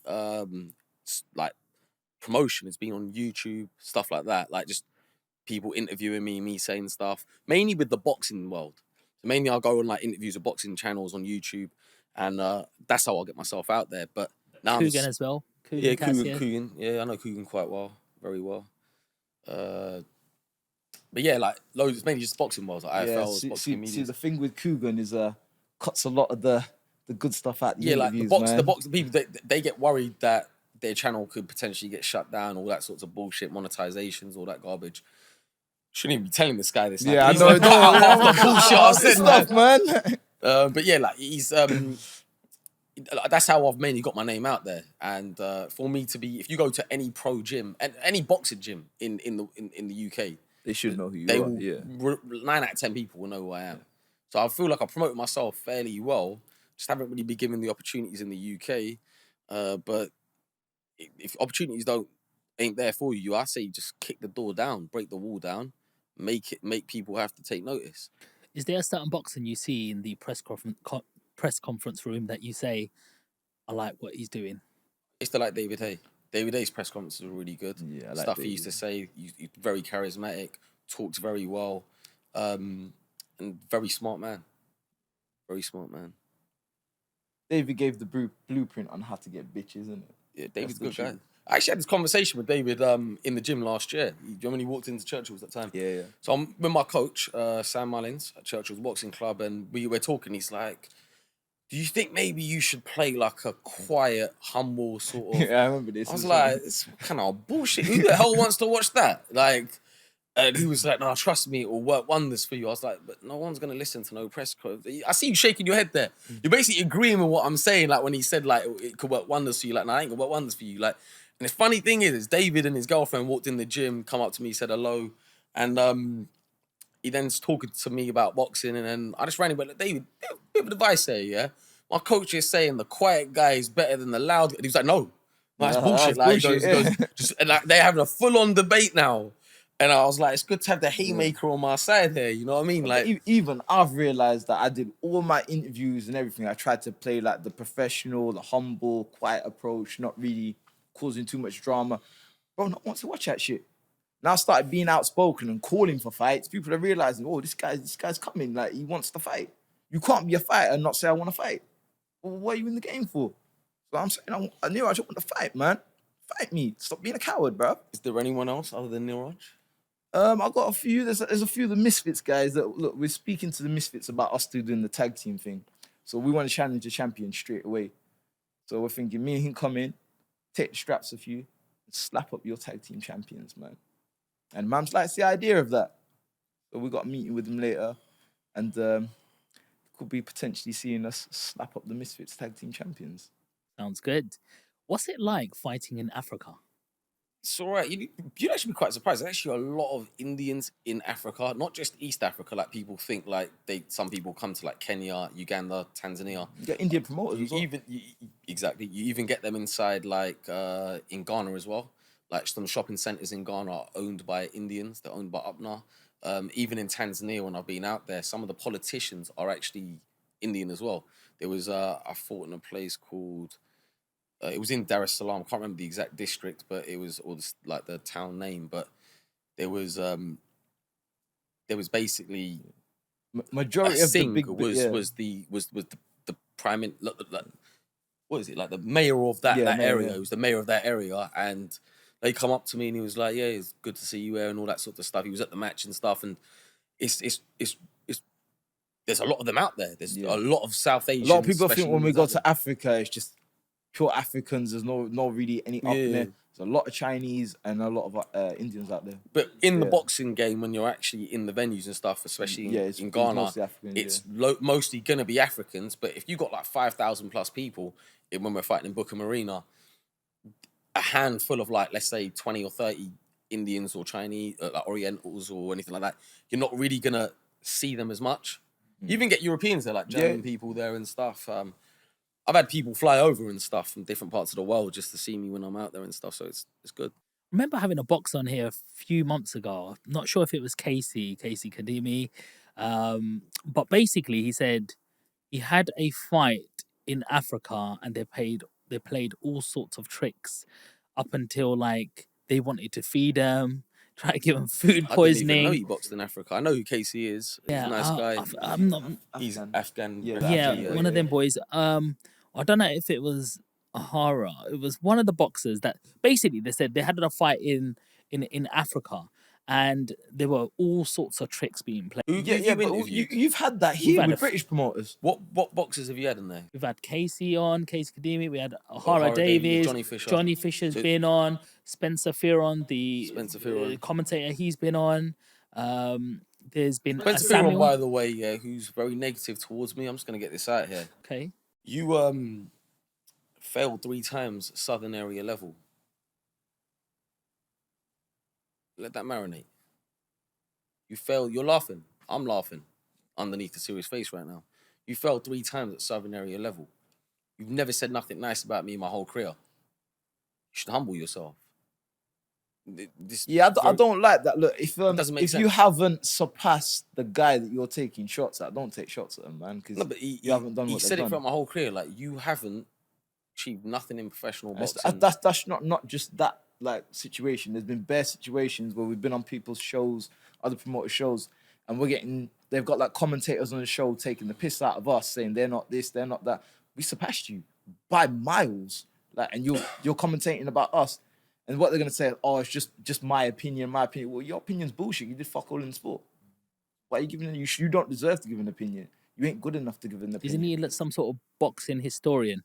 He's known as the so-called self-proclaimed knowledge, yeah. So why is he not putting knowledge? Why is his knowledge not coming out with the correct stuff? Like Prince Patel is an elite fighter. He's gonna see this. I want him to see it. Follows us. Yeah, he follows the channel. I'm glad he does follow you. It's going to be a real coming out. I'm just saying, all I'm saying is you failed 3 times at Southern area level. As a professional boxer in the UK, that is the lowest title, an area title is the lowest title one can win. You didn't even do that. He said while he was here that he performed well inside the gym, but when it came under the Yeah. lights, he said There's some fight. Didn't but really the have truth it. is- Some the people- truth is, some I people- yeah. perform well in the gym. It's But under the lights. that as matters. someone who stepped in the ring then, which he has done because he trained with Booth, he trained with a few friends of mine like Dave Piero and stuff. this is Spencer Fearon. Spence Fearon, yeah. He should acknowledge what I've done. Instead of speaking bad about me to everyone, you should acknowledge what I've done. Why does he? You tell me why. I don't know why.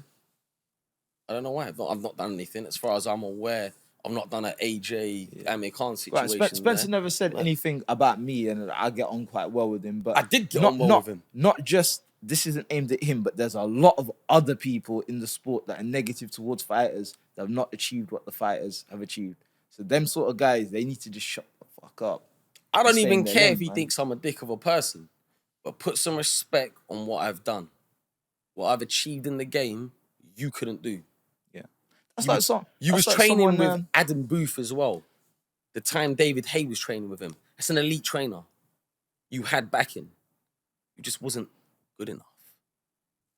And I know it hurts. It hurts when people have to say to you, you weren't good enough. Hold on, wait. So That if you hurts. had someone that was doing the property game, because I know you're in the property game, and they failed in the property game, but they're taking shots at you, saying, I don't like the way he does this, I don't like the way he does that. And you're gonna think, shut the fuck up, because I'm so much better than you, man. That's how we feel. I hear you. And while we're on talking about a few people, Derry Matthews Yep. had a few comments to you. Put out a tweet Christmas Eve of 2015. He basically said that I'm not from this country and I should do everyone a favor and F off back home. Back, not back home. Back. Yeah. We got this a lot. Is like, there in a the lot of gyms. racism within Hell the yeah. Well, world? do you consider that to be racist? Well, yeah. Well, yeah, okay. Yeah. Well, a couple months after he was gifted with the WBO world title fight. Did people know about these Yeah, comments? they did. Yeah. It was on Twitter. I've still got the screenshot. But I still use that as fuel to motivate me, to make my people proud. You know, when we go to the gym, yeah, only Indians in the gym. Right, we always say, brother, wish we grew up somewhere like Coventry or Birmingham or something where it would have just been filled with Indians in the gym, but we're not. We're always the minority in the gym in the area we live. But Like, once so people it's- get to know you, do that you respected. bro, everybody wants to beat the Indian guy up. That's what made us good. It's weird The though fact that because they want to beat us up. I'm from Acton, West London. So like when I first went into boxing, obviously you're doing the Google because I don't have no family in boxing, so done the Google research trying to find out where gyms are. I don't know anything about. My mum don't know nothing about boxing, so we're doing some search. Joined the gym called Norfolk. When I joined the gym was like so diverse. Like there was like the only white guys that were there were like literally the travelers that were there.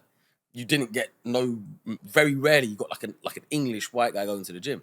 So there was a lot of like Pakistanis, Arabs, blacks, everything. I think I might have been the only Indian though, but I don't really care about that. We're just all training. But once I left that gym, because I reached my peak at the gym, I didn't think I was going to improve, and I went to Dell Youth. Now it's like, and that was in what, Latimer at the time, which is Elaborate Grove sort of way.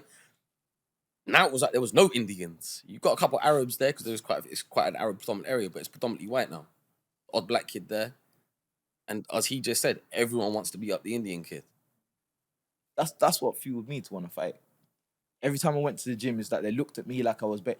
What they didn't know is that my father was an ex-boxer. My uncles were martial artists. My other uncles were world kickboxing youngest ever world kickboxing champion. So I come from a fighting family. So when they did try to stick it on me, it got fucked up. I knew how to fight. The I come first from a time- fighting family. First time I was on the England camp, in 2008, I was about 42 kilos. I just won the Golden Gloves. And I was really like, and back then I wanted to be like, I was 15, so I was like, I'm not hitting 7 foot. Let me at least hit 6'5". But that still didn't happen. I didn't hit 6, as I said. But so I was there, and I remember going to the camp. I'm really happy, like a nerd. Got my letter that says you're on the camp, 42 kilo. It said my name. Really gassed up. I'm going there. I've just like been dropped off. I've come out, really big smile on my face, coming to the place. I'm like, I'm here for the boxing. They're like, what are you doing there? Cricket club's over there. And I'm like, no. Like, look, I've got this letter. They were like, yeah, we know who you are. Go sit over there. And I'm like, and everyone's laughing. I'm like, what's going on here? Then I realized when it took me time to process what happened, just got mugged off. Like I'm some... That's another reason why we really wanted to do well in the sport. Because, you know, like, you just imagine like a little kid walking into the gym and he's looking there and he's like looking, am I going to get pads? Like, why does everyone want to spar me? Why is everyone sort of... And it's like, well, we don't want them to feel like that when they go to the gym, man. We want them to feel like they're accepting this, where it's an equal opportunity place. When we went there, it didn't feel like an equal opportunity place. It felt like we was the minority. Everybody saw us as prey. We was the target.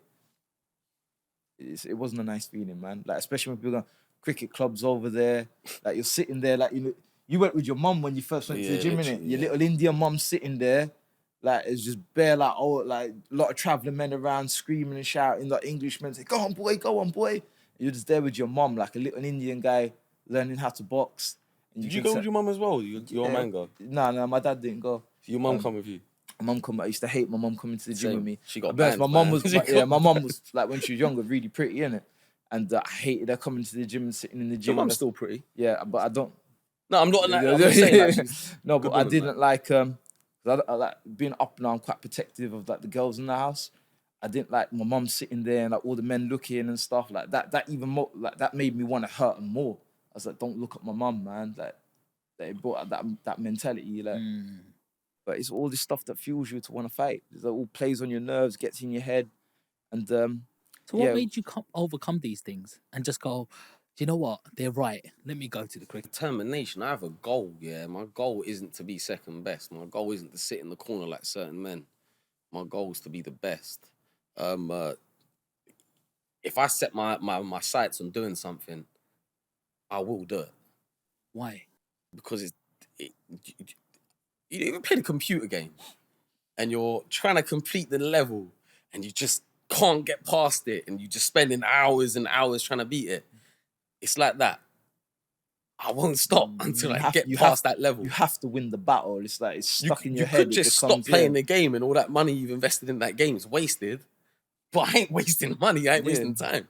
I'm getting what I want to see, what I want to get. Like with boxing, when people are gonna say to me like, "Oh, well, what's your goal now? Like you jumped up 6 weights, blah blah blah." As I said, it's a hobby now. So I'm lifting. I'm basically like a very unsuccessful bodybuilder right now, lifting weights. We're at that point where unless it's a super fight, we ain't got the passion to want to do it. Yeah, it's like be a super fight. I've set my goals set. Like I said when I was younger, I wanted to become a world champion. I feel like I've done that. First Indian to do that makes it more special for me. My achievements speak for itself. You've seen the pictures online of me with my belts, and they're not just any belts. WBO, IBF, WBAs, Commonwealths, like all legit IBO. They're all legit titles, recognized by the British Boxing Board of Control. Same brands that Usyk's holding right now, the undisputed heavyweight champion of the world. Why do people disregard the IBO as a world champion? Look, if you disregard it's because what it is the other four main organizations have a contractual agreement with one another. When Bivol fought Lyndon Arthur, that was for the WBA and the IBO. You've seen so many times they've done unifications, like with WBA, IBO, WBO, IBO. Like it's happened so many times. It's just people. Look, I could go win the other 4 world titles, and people still say, "Yeah, but you didn't fight this guy. You didn't do that. My dick's bigger than yours." All this bullshit. No one really cares. Like at the end of the day, look at the champions that have held the belt. Gennady Golovkin, one of the greatest middleweight fighters of all time. He 19 or 20 world title defenses with the IBO. You look at Klitschko, held a reign for how many years and had the IBO. You look at all the big heavyweight fights since the 2000s, all had the IBO world title with it.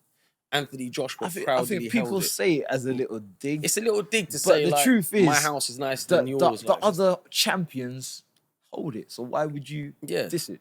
If the elites are holding it, Beterbiev holds it now. Everybody said the belt is only as good as the people that held it. Well, look at the guys who have held it. Look at the guys that what? So Beterbiev and Bivol was the undisputed light heavyweight title that just happened.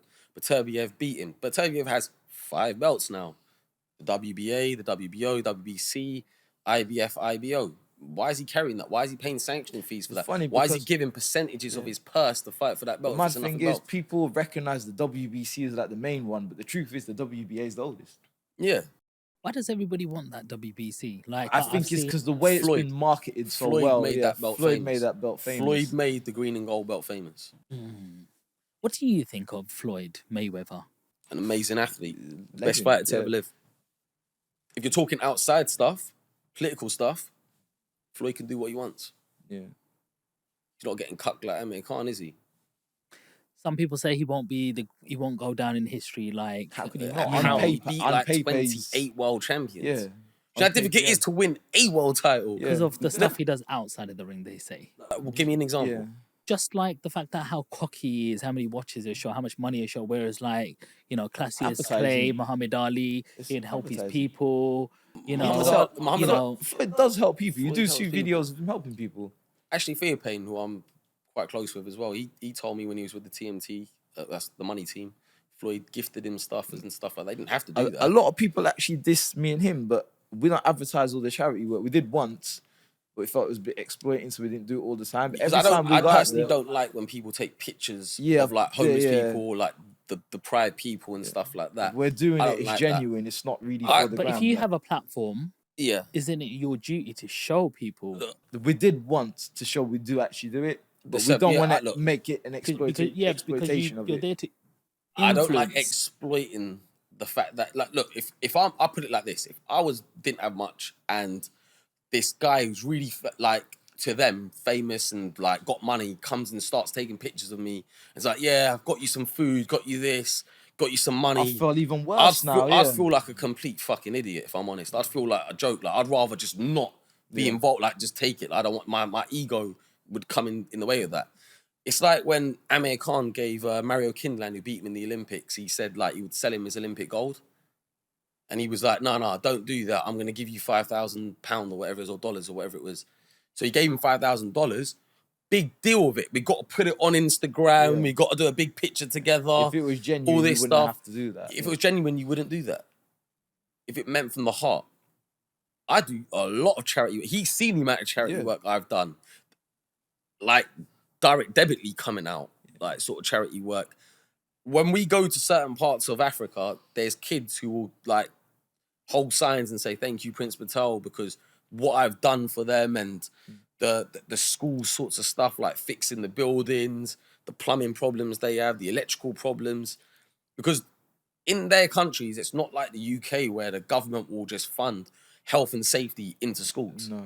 Like if there was exposed wires hair in the Kids UK, will be running around with it. You're not, it's shut down. Your school's shut down. Out there, they're running a risk. Leave it, So I feel that's where if I'm able to help, I will help and I'll do something. And I will always do that, like regardless. Prince, I recently saw you in a stadium and Isaac Lowe. Arena, Wembley Arena. Isaac Lowe. Isaac Lowe's a joke, man. Like he lost it. He's just look. I think he couldn't control himself sexually. He saw someone like me in front of him. Rumor has it his girl told him that she wants to go the brown route. She wants to get browned, wants to get down. And he just can't control himself. Like he claims he's achieved more than me. He's won a Commonwealth title. I equivalent that with my Commonwealth title. And what else has he done? Truth, that fight's non-existent. Non-existent because of the weight now. But like the truth is what's he doing with himself? What led to that situation or that altogether? Look, it started. I went on Brit Asia TV. I put up a picture with some of my belts in the studio and all that, and he said the words "your bum give in." I'm like, what kind of weird? Obviously, I don't do no gay sexual things or anything like that. My rectum's never been penetrated. I don't get pegged. Any of that. So I don't know what he's into. It's never happened to me. But so, I don't even know what he was watching at the time. Maybe he was like commenting on like a explicit video on like some nerds do that on like other websites. Maybe he commented something about the bum gave in. But he commented that on my post. So I took offense to that, and I just had to tell him, look, you're a joke. You ain't gonna be able to bully me. You're shit. Back then, he was 2 weights above what I was, so he was a featherweight. I was a bantamweight. So I basically dissed him.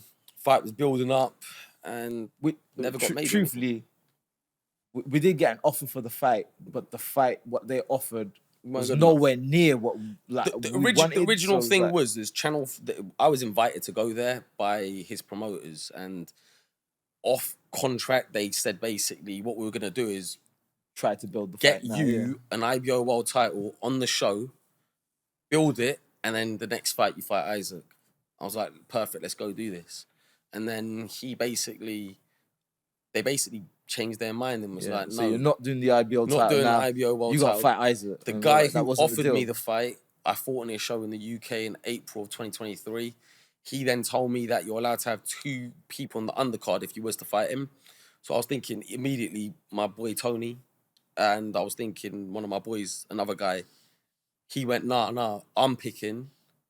He goes, I don't manage the other guy, so I'm not letting the other guy come on. And I would prefer not Tony, some other guy to come on. I was like, but we'll have 2 slots. He goes, yeah, but I'm going to get a title fight for this guy. I was like, but, so I've got to take this match against this guy here, which isn't what I agreed with in the first place. Yeah. So I wanted the world title first, because why would you give up a world title opportunity to go fight some illiterate idiot who can't even speak English? Like, what would you do?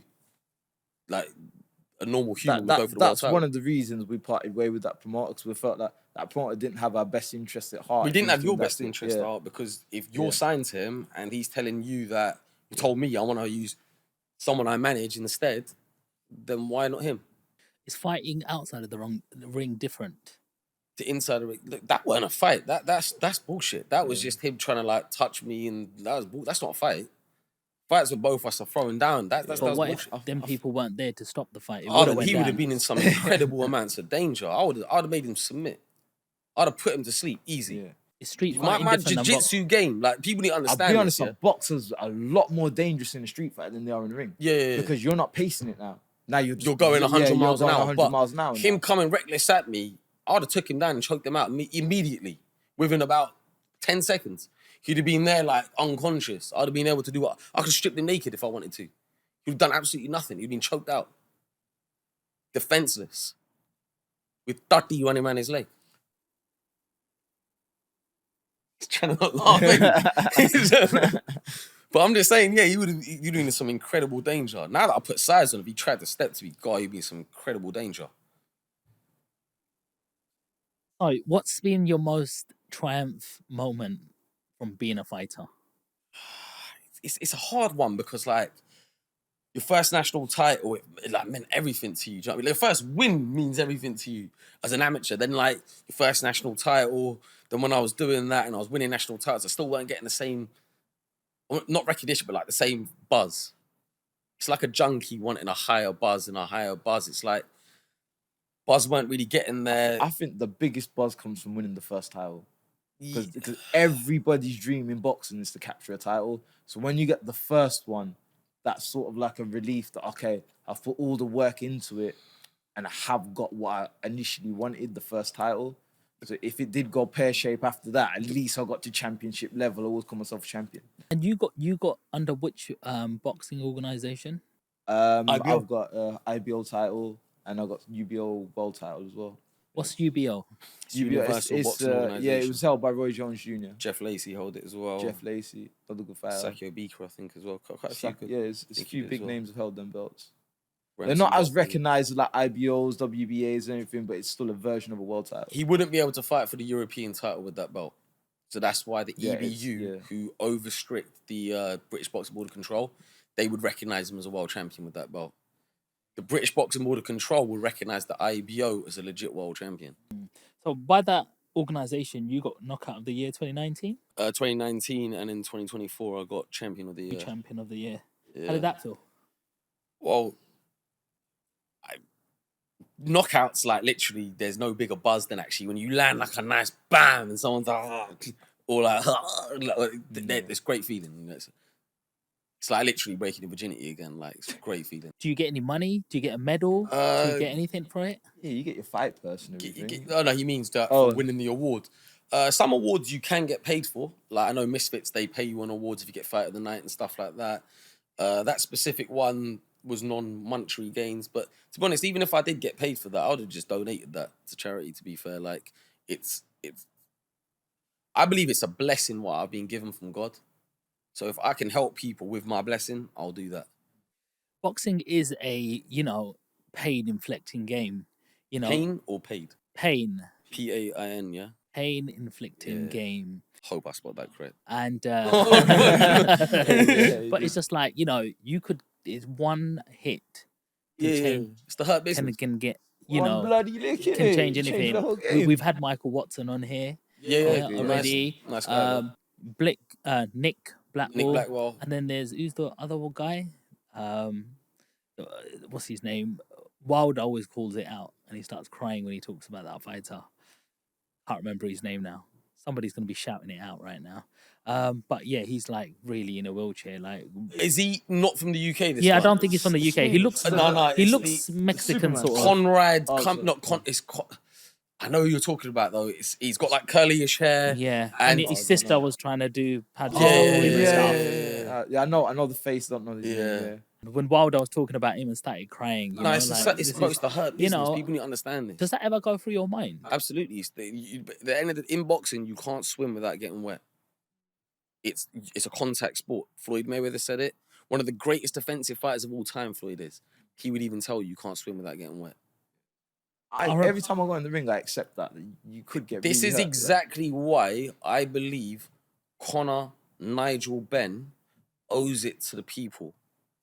Because as you just mentioned 3 horrible things to happen. Imagine let's say on a hypothetical basis, he fought Eubank and he, with the failed tests, hospitalized Eubank same way Nick Blackwell got done by Eubank. God forbid that ever happened. If he did that with the failed tests, do you believe that it should be a criminal investigation there? Because you've enhanced yourself to do that. I think anyone who's enhanced themselves in a combat sport and got unfair advantage where it's dangerous already, that is a murder charge. So you think manslaughter, murder, something? It is a manslaughter because you're going in a ring saying, so do I'm you the same as believe you. Conor Benn he owes the public to say why it was in his system? I don't know enough about that situation. Well, 2 failed tests. I think that's all you need to really know, right? But he's fighting for a WBC this year, He's been right? exonerated somehow. We don't know how. You won't give the insights to how he was exonerated or let your imagination wonder how, but he's been exonerated somehow. But I think we all need to know why it was in his system. It's right? crazy because, if you got inactive, you lose your ranking. Yeah, everything. like he's fought That's mad, once or twice since he got thingied against guys. Can you name their names? You can't even name their names. This is Sean Land, a very respected podcast journalist. But we can't even name their names. That's what I'm saying. Just goes to show how much promotional power plays an effect with the ranking. And a boxing name, a Eubank or a Ben name. Yeah, absolutely. How much does their dads play a part in? Obviously, that's going to play a massive part. Nigel's a Tommy Robinson supporter. You are aware of that, yeah? He says he stands with Tommy Robinson, and when we call them out on this, we get called racist. That's his words on Twitter. Not me saying this. It's direct quotes from Big Nigel himself. Because I believe I'm the real Dark Destroyer. My record speaks for itself. The knockouts against Dark Gentlemen speak for itself. The real Dark Destroyer. What he's going to say, African slayer. No, Nigel claims he's the Dark Destroyer. Conor blames it. I'm the real Dark Destroyer. We're talking actual, what the word means in its purest context. That would be me. Right? It would be, right? I don't know, man. I don't know. He's a personality, isn't he? So tell me about your social media. You both of you's got quite a big social media following for an average person. How many comments do you get on that? Well, it depends. At the moment, my according to my, when you look at your dashboard thingy, I've had 4.7 million reach in the last 30 days. Even mine's hit 1 million now. Like they're starting to following's starting to improve. Yeah. I've gained over double the followers in the last 30 days as well. Way more than double. It's like 160% or something like that. Because we never really worked on our social Yeah, 'cause media while we was doing the boxing, which was a stupid move we should have done. Very stupid move. But now we started doing it, and yeah, they're growing really quick and Because rapidly. before I was just focused on just winning. Yeah. And then I was actually going to retire after I won the world title. I remember telling him I don't even want to do it no more. And then I just got bored. I was lifting weights. I had to chase someone, and then I got tired. Heart started beating. So I hadn't done any cardio for like, what? It was like December to like April or something, or May. Or no, it was April. It was April, yeah. No cardio, eating donuts on a regular, like 2 tubs of Ben and Jerry's daily. Obviously, to put size on, you have to eat calories, right? You have to eat in order to get big, right? Eating, I'm having bare weight gainers, toilets are getting abused. I remember I rang him up and said, do you want to go gym? And he goes, bruv, I'm going to be honest, you're really feeling it right now. I said, well, what do you want to do? Let's go do something. He goes, oh, I'll go get a mixed grill. Yeah, I'm gonna go get a mixed grill, bro. Eating loads of food and stuff like. And then I had to chase someone. I'm not gonna say why, but I had to chase someone, and then I just got out of breath, man. And I was like, we got to go to the gym. We done some sparring. Tony took a bit of liberties. Mad unconditioned, and then like I started getting fit again. Got my revenge, and then like I felt like way more explosive and more powerful. How important is it to live a life of a boxer, of being in the gym consistently every time, even when you're not fighting? Is it an advantage rather than just going, I'm going to go in an 8-week camp now and fit again and I'll be just as good? You want to stay in somewhat good shape. But tick over. Yeah. Keep yourself in somewhat decent shape. Don't, because if you go 100 miles an hour, because everyone goes, I'm going to smash the day. Like, it's not about training the hardest, it's about training the smartest. Some people go, no, you got to just hit it hard. You're going to burn yourself out. Them are the guys that normally stop because they got injuries. Yeah. So that's the truth. Like, how many guys like, oh, my body ain't the same, my body ain't this. It's like a car. If you knock the heck out of the car every day, the car's not going to last. That. If you race it now and again and look after it, it's going to last. Are there any rituals you do? Like some people do ice baths and things like that. Things to say to you, any magic and shit. I was like, whoa. He's already freaked me out with that enough last time. Nah, man, just flipping, just eat, sleep. Say your prayers and stuff. Yeah. Perform. Just mentally got to make sure you're all right. How do you deal with hate? The hate and love, there's a fine line between the two of them. If you got enough time to sit on a comment, sit down, watch a video and actually comment, because I've watched a lot of videos in my life and I don't always comment on them. Yeah, Tony's watched a lot of X-rated videos. He ain't one of them suckers in the comments that goes, oh, he could have done this. I do not watch X-rated I'm just saying, videos. like, can I want to say something now. The amount of times you've got me in trouble at home, my missus keep chatting some shit on the podcast, yeah? I spend so many days sleeping on the couch. You know, I was, he's my mate. And she goes, well, he's going to get you in a broken relationship. I'm like, flipping hell, Prince. But if people are actually going to take their time out and put a comment on there, just express how they feel when, to be honest, no one gives a flying fuck how you feel, yeah? Let's be real, yeah? But you're actually engaging into it. You must really be affected by that. And especially to hate someone that you haven't actually met in person. Yeah. Think about that. Imagine you're watching this and you're thinking, oh, your video has been such an impact in someone's life, they've had to dedicate time to tell you. Yeah, like you're sitting there with your tiny little Lulu, some baby dick, and you're thinking, this guy's so good looking, he's making it cool for white girls. Why are you getting girls and we're not getting girls? And they're sitting there and they have to like make some hate comment. Most of the comments are actually, some of them are kind of like race and religion orientated. So it's just all bullshit. Really. I never had hate comments until I called out Neeraj.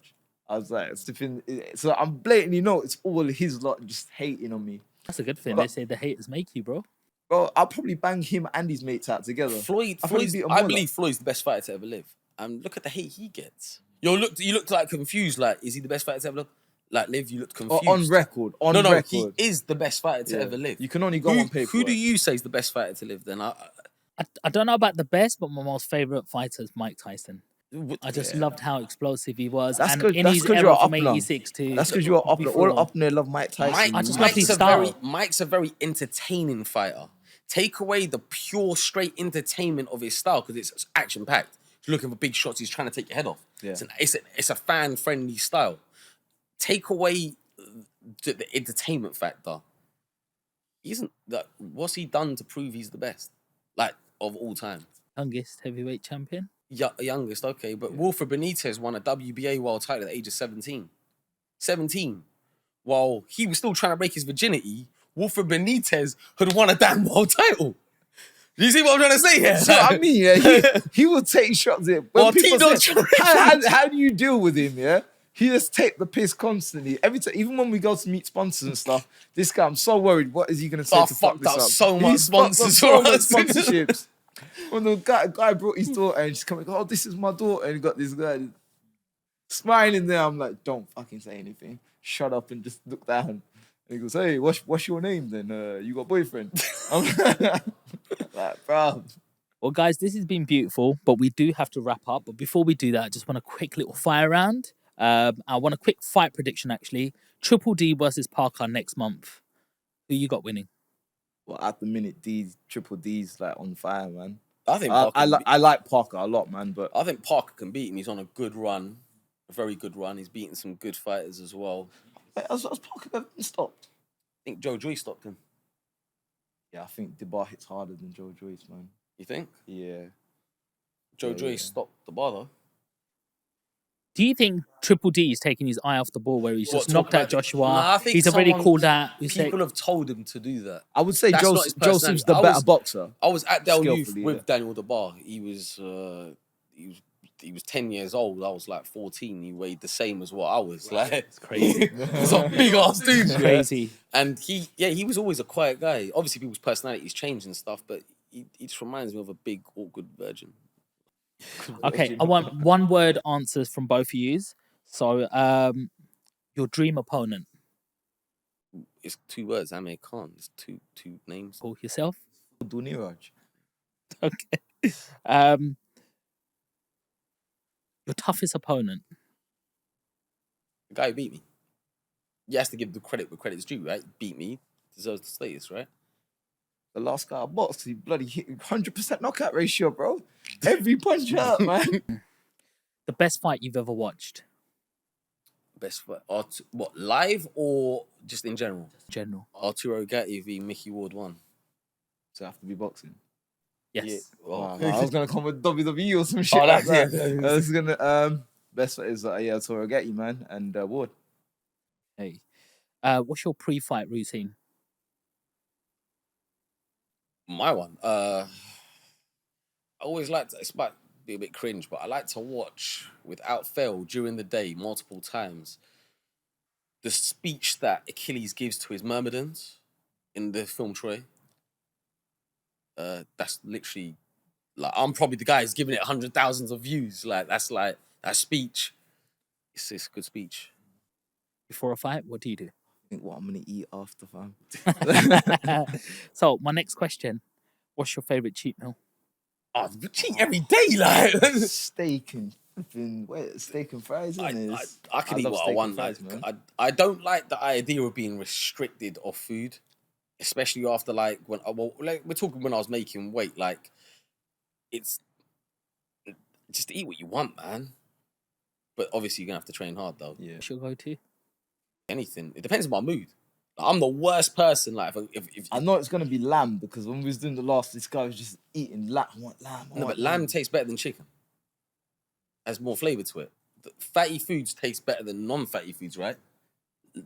Chicken's lean. I don't know, I've man. gone I off. like I've gone off chicken. most meat now. Oh, come on, man. Yeah, man. Everything seems to be bloating you. It's not chicken anymore. It don't feel the same no You more. don't eat meat, no. I've just in the last month, 2 months going on now. I've just come away for it and I feel so much better. Where'd you get What, do you fish or- where'd you get your protein intake?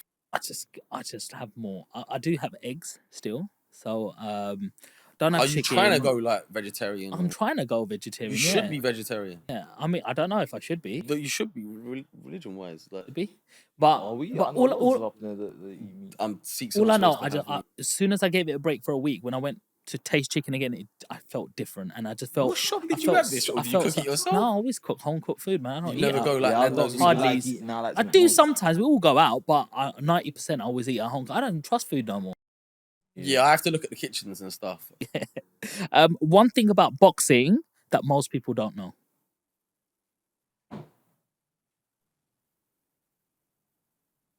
Neeraj is a football.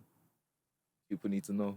I think more people need to be aware that Amir Khan is a cut victim, and that his wife sends pictures to him of other men she wants to get with.